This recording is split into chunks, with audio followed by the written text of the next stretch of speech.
Yeah, man. So Chase, we won't take too much of your time this morning. But if you wouldn't mind, could you sort of give us a background and your journey here, and we'll jump right into our conversation.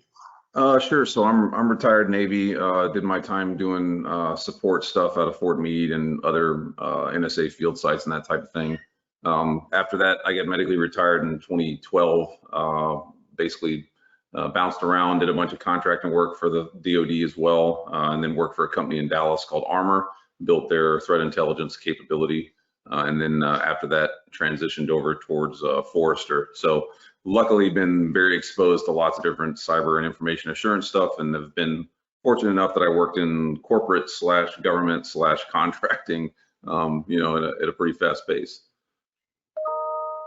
Excellent. I appreciate your service, as I said to you earlier. Hey, so we wanted to have a quick discussion on whitelisting and zero trust architectures, where you see them now, going into the future. We tend to, when we mention whitelisting, there's an allergic reaction that people have based on its, the Herculean effort to implement. At least it used to be that way. And then, as you mentioned, zero trust, there seems to be a lot of misunderstanding of what that term really means. So, if you don't mind, could we just chat a little bit, for our audience about where you see those architectures now and going in the future? Yeah, well, I mean, the concepts around ZT and application whitelisting or ring fencing, whichever one you want to call it, have kind of come together more recently. And one of the reasons that's happened is because of the proliferation of ransomware. And what I point out there is that if legacy antivirus and anti-malware actually worked, and ransomware would have never actually been a problem. However, it continues to be an issue. Now, when you look at why that is, it's because applications do things and allow things to occur that are outside the bounds of what that application should do. So if we accept that, like that's a reality, it's physics, then the way that you approach it is you say, well, I'll put solution sets in place that only allow applications to do things that that application should be allowed to do. Anything else by default is denied. So there's no reason that a Word document should fire up PowerShell. There's no reason that I should download a PDF and it should try and link up to a share drive or something like that. Like there's all these things that if you look at the history of exploitation, you'll see that this is where compromises occur. So you put application whitelisting in there along with other things, and you eliminate the avenues that people use to cause exploitation. Yep, we totally agree. On in fact, actually, it's funny you should mention that. We were looking at, just because something is whitelisting doesn't mean it can't be used maliciously. And you mentioned Sure. Yep. PowerShell as an example, but even with processes that are running, for example, parent and child relationships are really important when you're blocking that kind of activity, because even legitimate programs shouldn't spawn child processes they were never intended to do. Like, for LSAS, memory credential dumping, huge in ransomware attacks, but you should never ever. I can't think of one legitimate reason for a network administrator on day-to-day to dump credential memory. Yeah, You know, yeah, I mean, I right. So remember when I was red teaming, I used to actually laugh that no one picked up on that when I was doing it. So yeah. So we agree on that, absolutely, and wholeheartedly. I do, like, I've read a lot of articles recently and about zero trust, and when you go back to sort of what NIST says about zero trust, it's a little different. Academically, the way they've articulated is really granular user object permission schemas, data to data, server to endpoint, people to data, as a way of, multi-factor authentication everywhere. Do you share that view of zero trust? Or are there other, because vendors are throwing that term around like it's, the next AI, a term right now. And so, yeah. so what are your thoughts on that?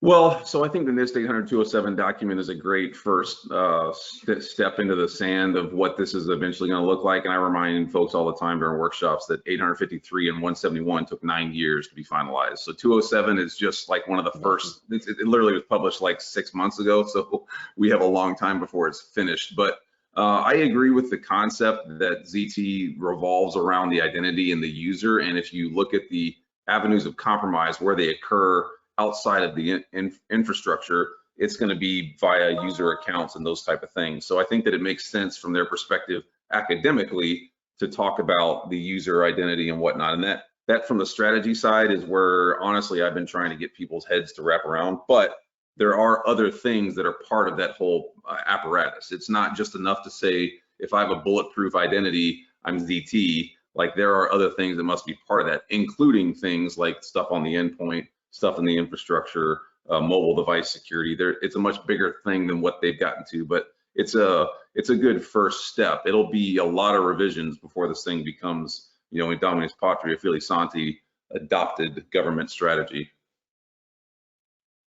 So if I'm in the commercial space and I'm looking at ZT as an architecture that I want to pursue, because buried within the ZT is also this, the idea of segmentation and micro segmentation as well.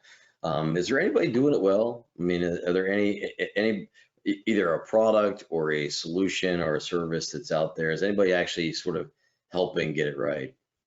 Well, I think all the vendors that have a capability that's sitting in the space that's focusing around what we call micro segmentation, and the reason I say that is micro segmentation is much more grand than just firewall. So any vendor that has the capability, whether it's sitting around application whitelisting, which is a form of segmentation, user and identity and access management, endpoint security, those type of things, or firewalls and that type, are enabling zero trust from the perspective of micro segmentation. Now, everybody's got their ups and downs and intricacies and whatnot, just like with an automobile, everybody's got one better than the other. But the reality of it is, there's been such a large strategic alignment of capabilities in this space that the market itself has become pretty well solidified around.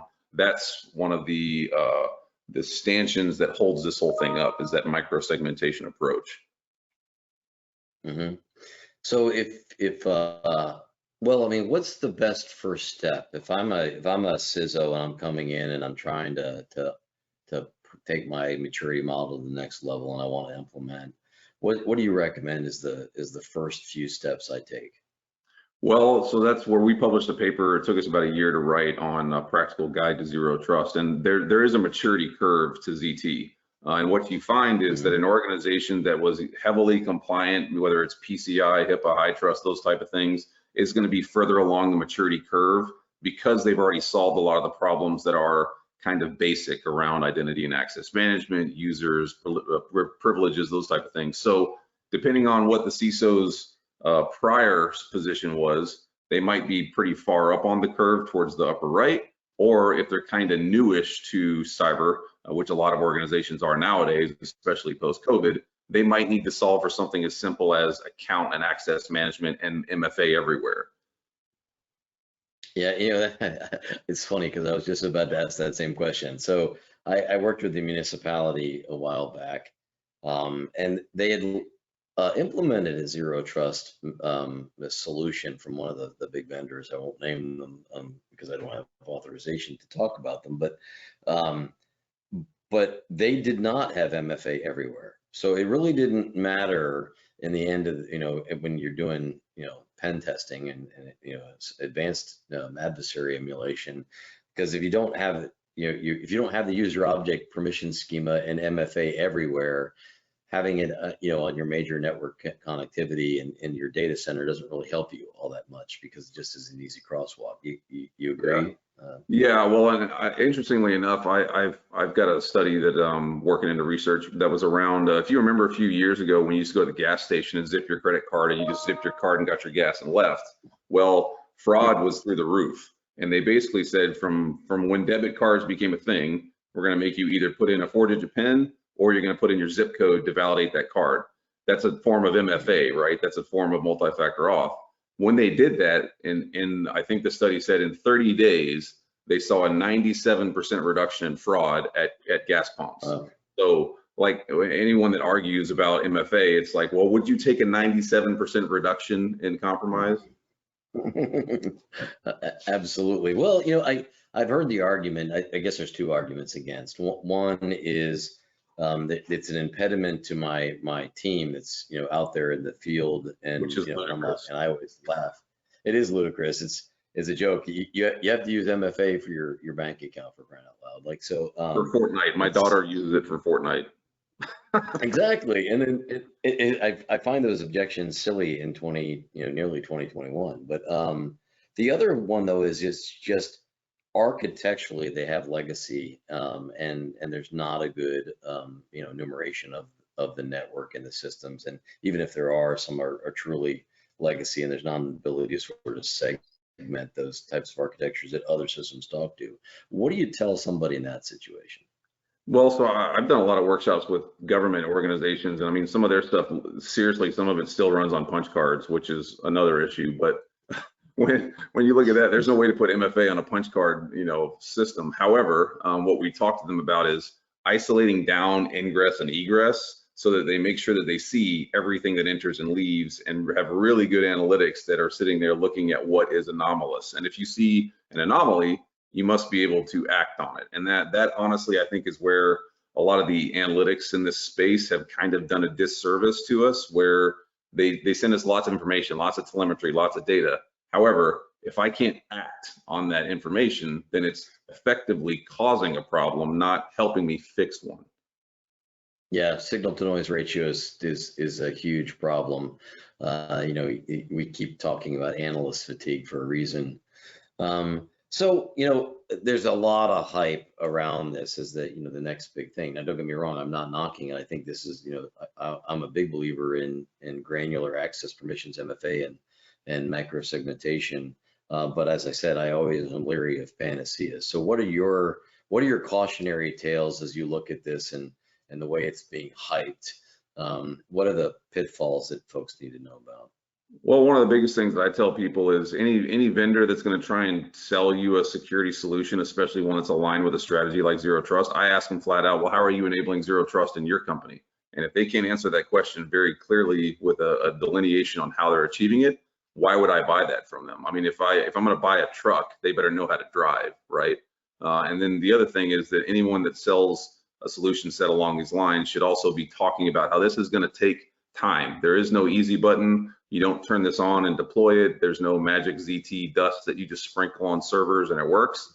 This is an evolution. I mean, some of these organizations have been digging this hole for 30 years. It's ridiculous for them to think they'll crawl out of it with, a 90-day project. Yeah, I was just having a conversation with somebody else on a podcast yesterday, and we were talking about the several of these topics. The idea somehow that a singular point solution, and they're expensive. Like some of these technologies are ridiculously expensive, and you really can't point to a demonstrable reduction in risk based on the purchase. Like, I mean, I laugh because RSA, to me, the RSA conference every year is a testimony of the monetization of the failure of the very customer base that you're supposed to be defending. We're Because really every good year at is more, and every year, yeah, exactly. I tell people I think about it a lot like the medical industry. Like we're really good at treating symptoms, but we don't want to cure you because then we wouldn't make so much money. Exactly, and unfortunately, it's a gross self-looking ice cream cone, and it leaves people really jaded. At least those that take time to sort of look at the problem set. I'm the same kind of leery whenever anybody uses the term with me, artificial intelligence or machine learning.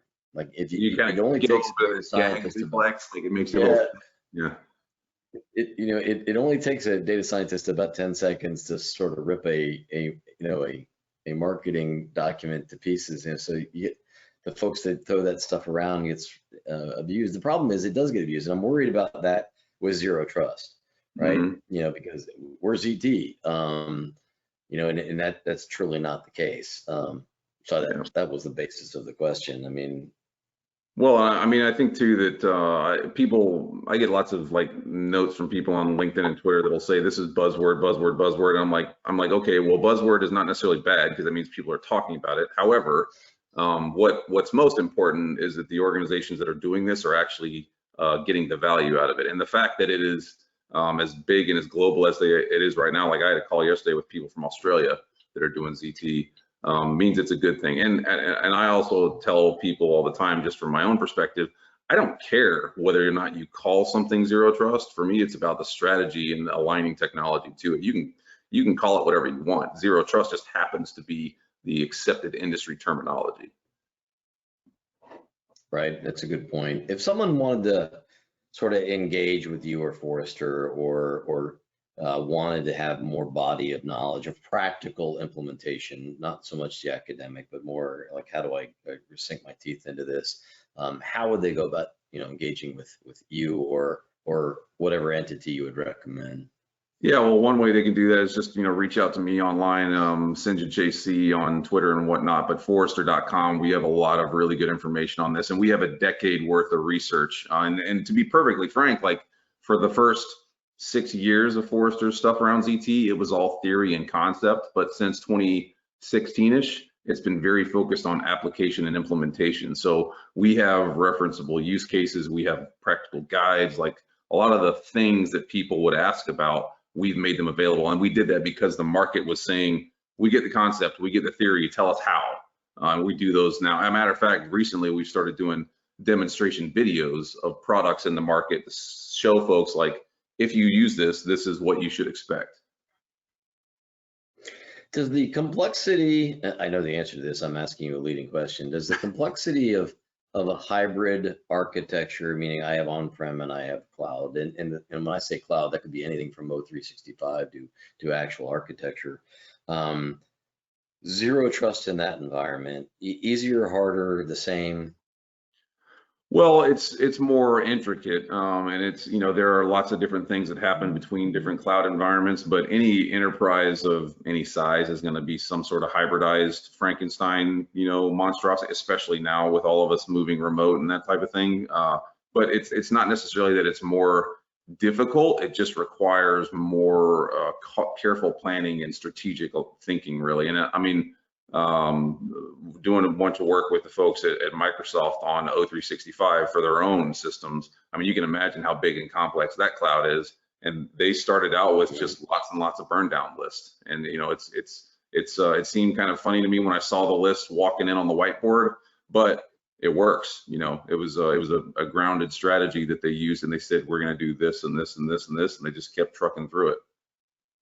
You believe they're doing it well? I think they're doing it pretty solid, and I think that a lot of the technology providers in this space that I've been interacting with have been doing a pretty good job because of the fact that they seem to understand that they're going to get outed if they don't actually engage in this process, if they're just selling product. So what's the next steps? What's the next evolution that you're thinking about? So I mean, there's always, as you said, there's a decade lag time between people's envisioning and when it actually becomes rolled out to mainstream. What do you think is on the horizon that's an outlier? Yeah, I think what we're getting to is an outlier. well, I think where we're getting to is a space where security is built so intricately into infrastructure that users aren't even going to have to really know that they're operating in a secure fashion. And I mean, I liken that to if you think about it, automobiles had the seat belts were an option up until 1986. So nowadays you get in your car and you drive and you just take it for granted that it's safe. But really, that's where we're getting to with security solutions is people are going to continue to accept this stuff. It's going to become easier and it's going to be built into the fabric of infrastructure. Now, that won't stop compromises wholeheartedly because someone will find a way around it, but it will dramatically reduce the likelihood of that. And in doing that, it will reduce the risk, which is where we're getting to. But I'm thinking, COVID probably threw things up on that glide slope a little bit. So we're probably looking, into the decade before we get towards that sort of state. Absolutely. Any technologies you're on the lookout that you got your eye on? Yeah, I mean, I'm personally a really big fan of a lot of the stuff going on with self-sovereign identity because I think that that's the evolution of identity and access management. I think that biometrics is a big player in there. And I also think that what we're seeing with encryption is continuing to evolve to make data security better. Outstanding. Well, that's a good. I'll leave you with one last question, and then I'll sort of let you finish out your thoughts on because you bring up a good point. We have a partner that we work with called SideGent, and they they developed they don't like calling it data loss prevention. They like to call it zero trust for your data, because it's a way to lock down your data with, very granularly MFA, but also obfuscated from adversaries, based on trigger events. What do you think about sort of the data at rest and data exfiltration problems? Are we getting better, getting worse? Yeah, I Solutions think better than others? I think DLP kind of came into the market as the second coming of security, and it never really materialized, and people were very jaded by it because the last numbers I saw were like 78% of organizations that engaged in DLP solution sets never finished the project. So I mean that's pretty big number.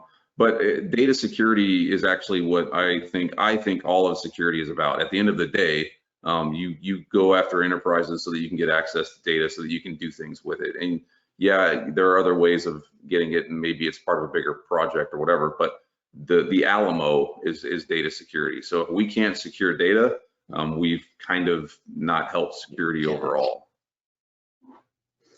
Yeah, that's Murphy's Law of combat. If your defense is so good that the enemy can't get in, you can't get out. So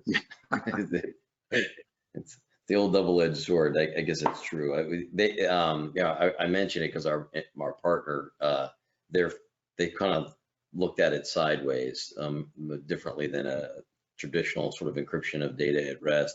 They put user object permission schema in front of it and then obfuscated the data when those criteria aren't met. So, it basically removes it from the battlefield, if you will.